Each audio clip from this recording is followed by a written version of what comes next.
Namaskar and welcome to Sansad Television. I am Vishal Dahiya and you're watching our show Perspective, where we bring you detailed analysis of key national and international issues. Today we're going to talk about the ongoing economic and political crisis in Sri Lanka.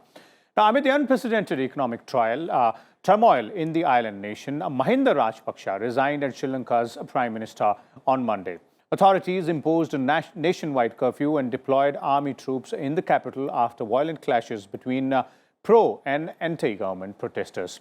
Mahinda Rajapaksa is now facing calls for his arrest from the opposition politicians for inciting violence against anti-government protesters that claimed several lives, left over 200 people injured, and saw arson attacks on the homes of several politicians, including the ancestral home of Rajapaksa family in Hambantota. The opposition parties have also urged for reconvening of parliament before the scheduled date of 17th of May. The Speaker has also requested the President to immediately summon the Parliament.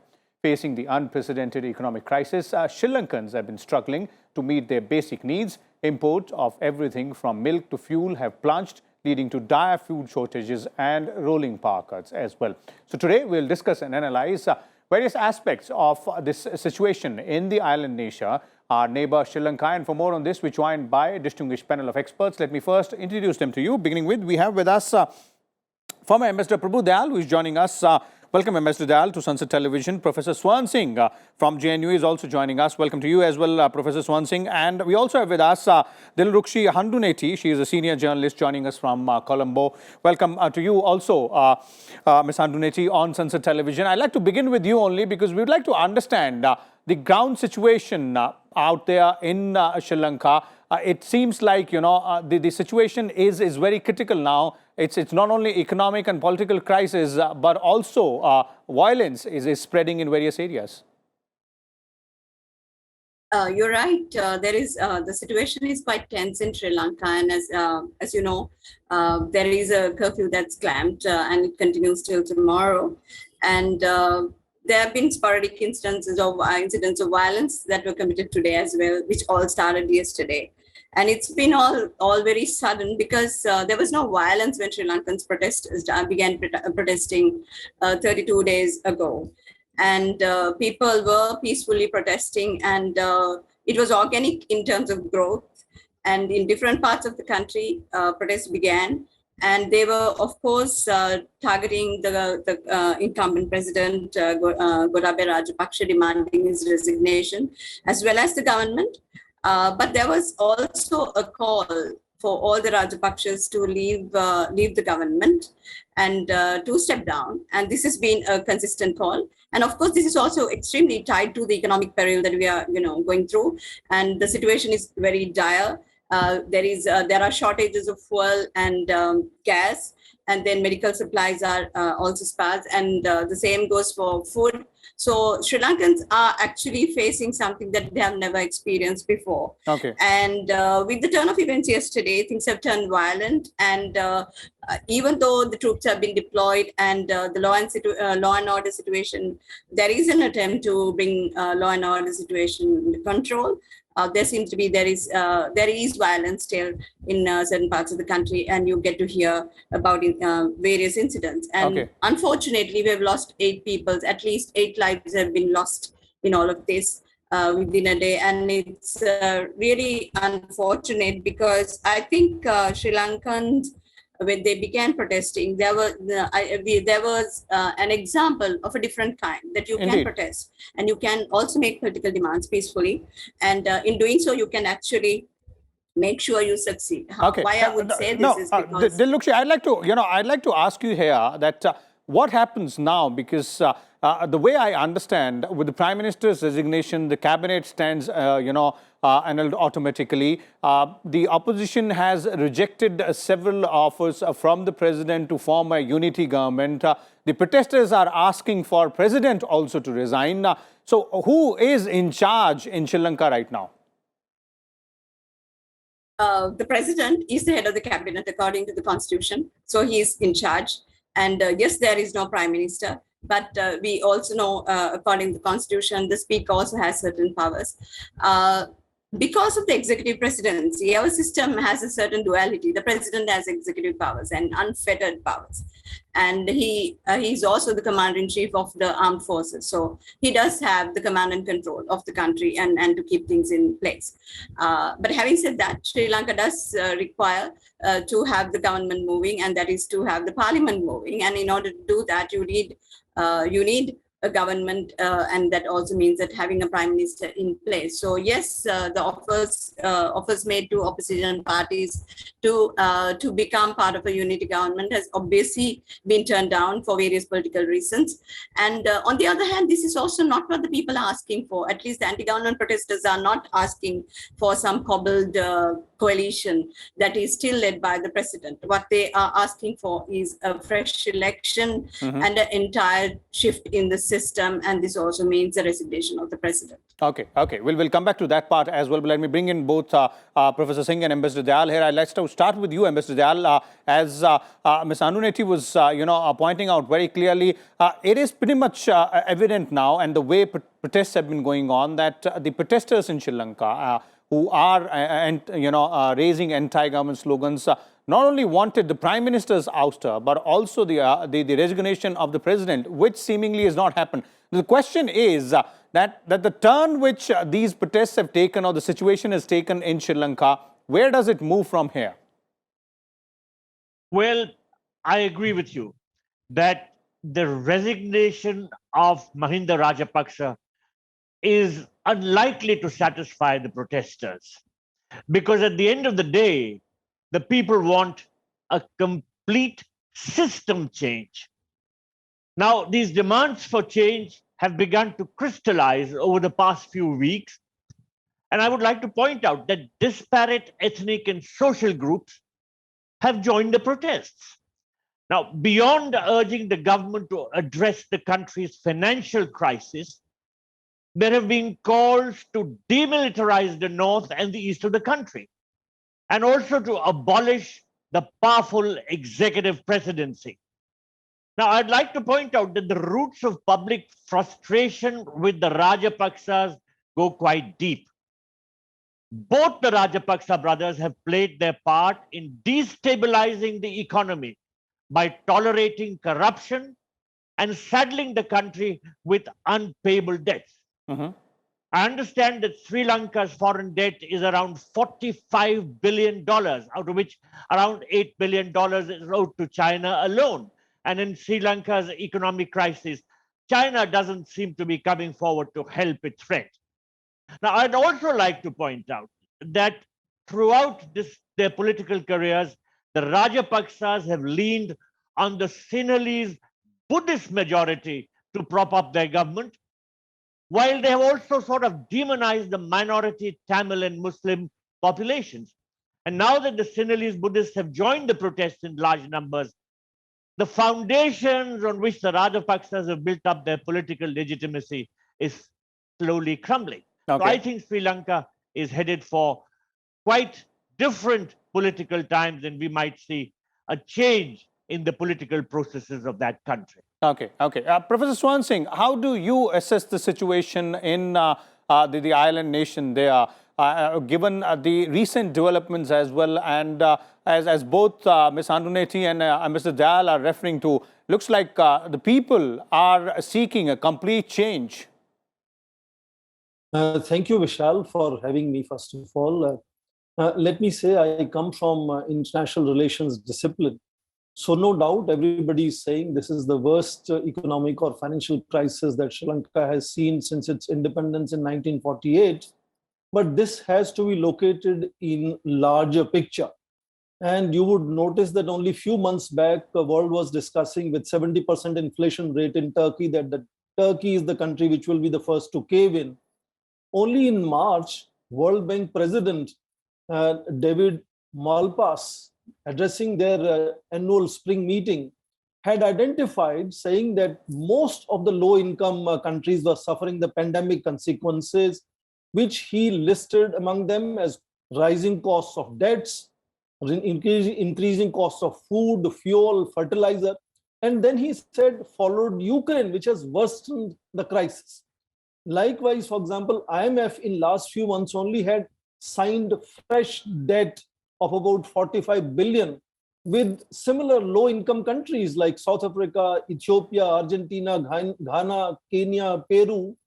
And you would notice reports of power cuts one after another, not only in neighboring country called Pakistan, but Egypt, Tunisia, Sri Lanka, and so many of them others. So it's a larger global problem which international financial institutions are telling us all of us have to really face. And Sri Lanka is only a symptom of the larger crisis. No doubt, Rajapaksa family has been more or less dominating politics in Sri Lanka. Almost you can stretch it to half a century, and they are now at a very difficult, tight bend where you see this united family itself is falling apart, and the 5 members of the family which were virtually ruling the country, Gotabaya as president, Mahinda as prime minister, Basil as finance minister, Chamal as agricultural minister, and son Namal. And they have now to rush and be rescued to Trincomalee. So internally as well, there is a kind of an unusual situation, which partly I'm sure Rajapaksa family is responsible for increasing the divide between Tamils and minorities, the Muslims and Tamils versus Sinhalas, and raising this jingoism over a period of time. But to me, what makes it more complex is that it is not only limited to internal factors of Sri Lanka, which can be injected, like IMF team is already in Colombo discussing the bailout and asking for some political reforms as a consequence. So because it is not limited only to internal turmoil in Sri Lanka, which is of course enormous. It's a civil war situation. You can see 50 houses of members of parliament being gutted. Prime Minister's house being gutted. That's a serious internal problem. But to me, as a scholar of international relations, what makes it really tough is that this is located in a larger global problem of low-income countries. Sri Lanka used to be a model in South Asia at some stage, and now it is the worst country to think of in South Asia. India is trying to get involved as much as possible. I'm sure we will discuss in later part of the program. Indeed. But I think we need to underline the larger global problem among these least income, low income countries, which is where this rising debt prices, food, fertilizer, fuel, everything is going up. And with Ukraine diverting attention and resources to somewhere else, is going to make this, I think, a problem which will be difficult to solve in Sri Lanka.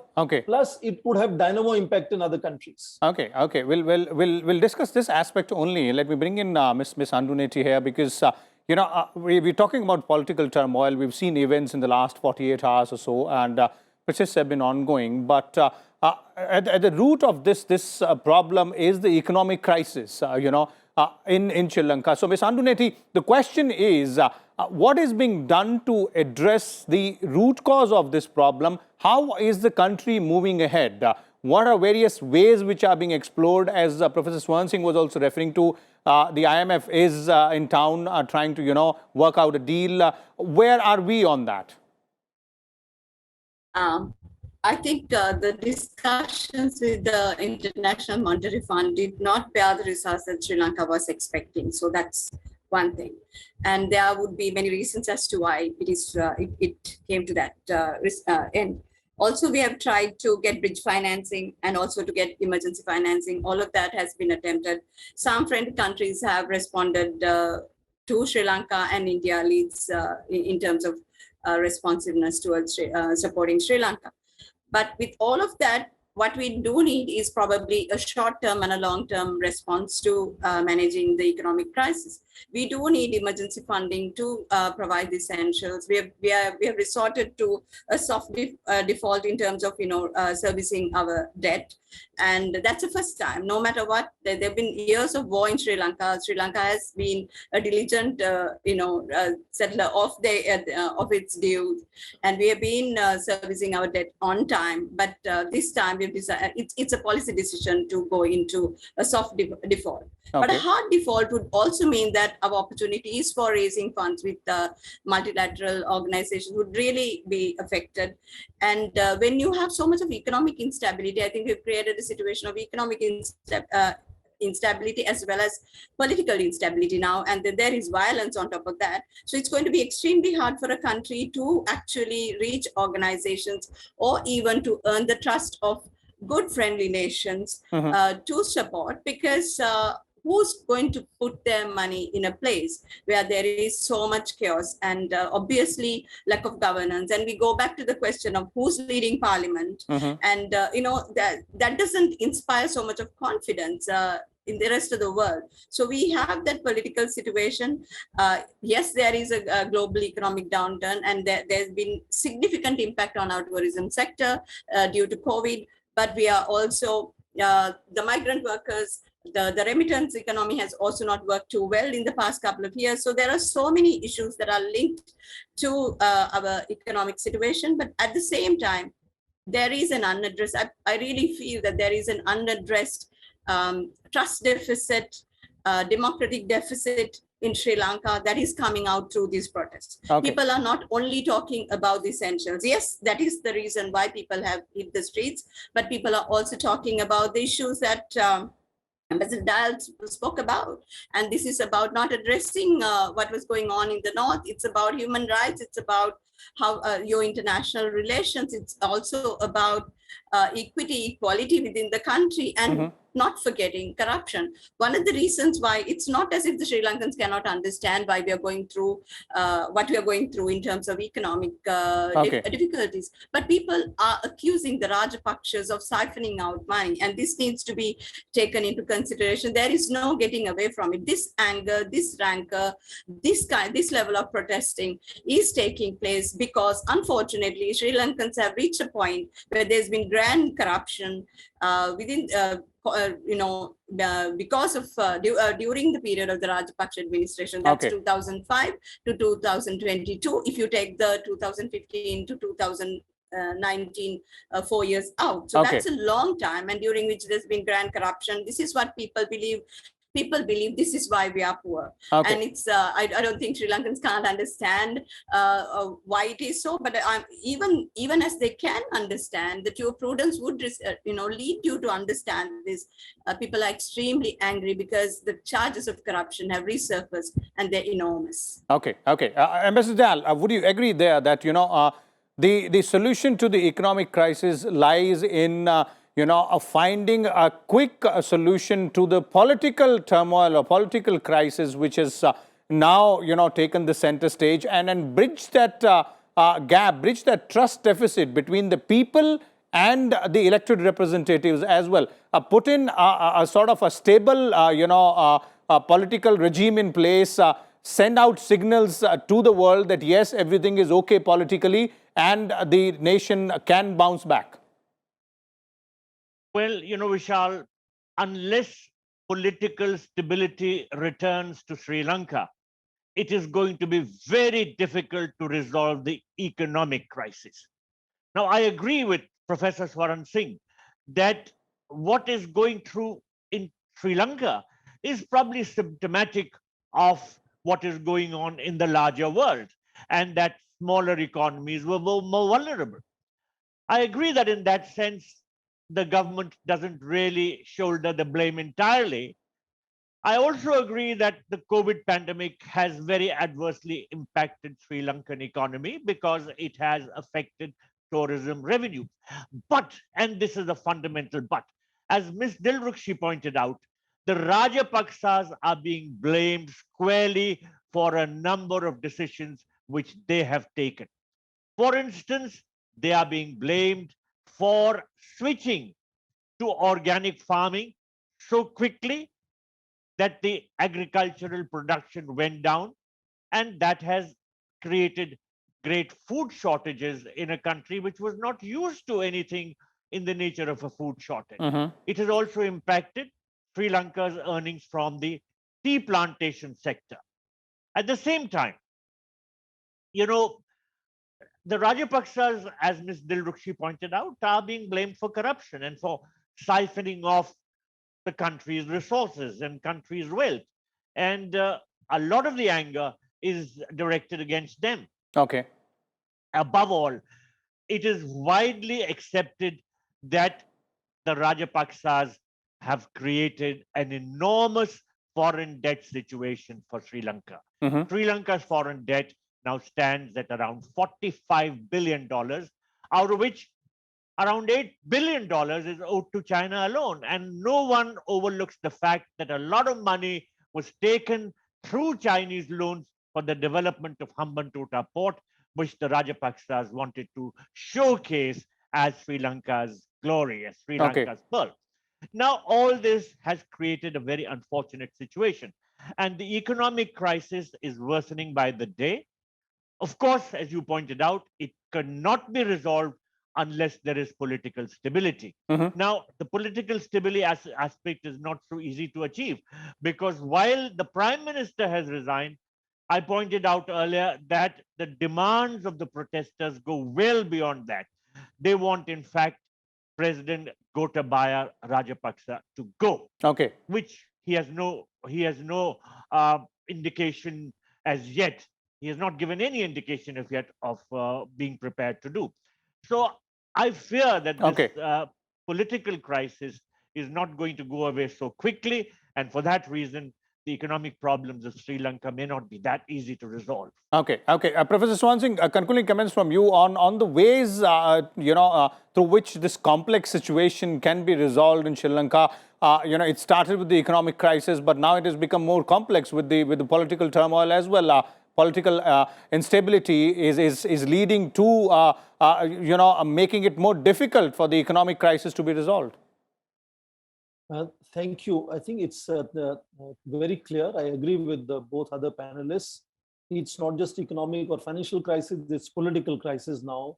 But let me say something not what is desirable, but what is feasible. You remember Gotabaya Rajapaksa was elected as president with 52% of popular votes. So he's been popular in terms of his election. He stays as president till 2024. Only way to remove him will be 2/3 of majority in parliament, and of course Supreme Court also sort of siding with that decision. That to me seems impossible. So he's going to stay in command, and it's a quasi-presidential form of government in Sri Lanka. So he will have to put some kind of a caretaker government in place and then find out solution in consultation, coordination with international financial agencies. India would be a major neighboring country. We already know $3.5 billion that India is putting into Sri Lanka in various ways. But it is important to understand, let me make a very important separate last point, is corruption is not a problem only in Sri Lanka. I understand we have to blame it to Rajapaksa family, the way they have siphoned away money, as reports are saying. But I think deeper problem was their inability to handle economic crisis that flow out of a pandemic. And particularly tourism really, drying up completely. And foreign exchange today, I'm told is about 50 million in Sri Lanka. Okay. So they are not only going to kind of, fail in debt repayments. Potentially, there could be a bankrupt economy very soon. So its inability to overcome the crisis that pandemic threw up, that I think is a deeper issue for me. Of course, corruption is a major issue, but corruption is not only in Sri Lanka. Corruption is in several other countries which are also facing similar crises. Okay. But they are so far able to manage the crisis better.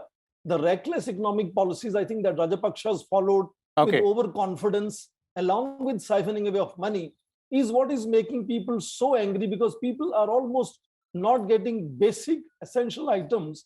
And that is where India is trying to help in providing basic essential items like medicines, food, and other things.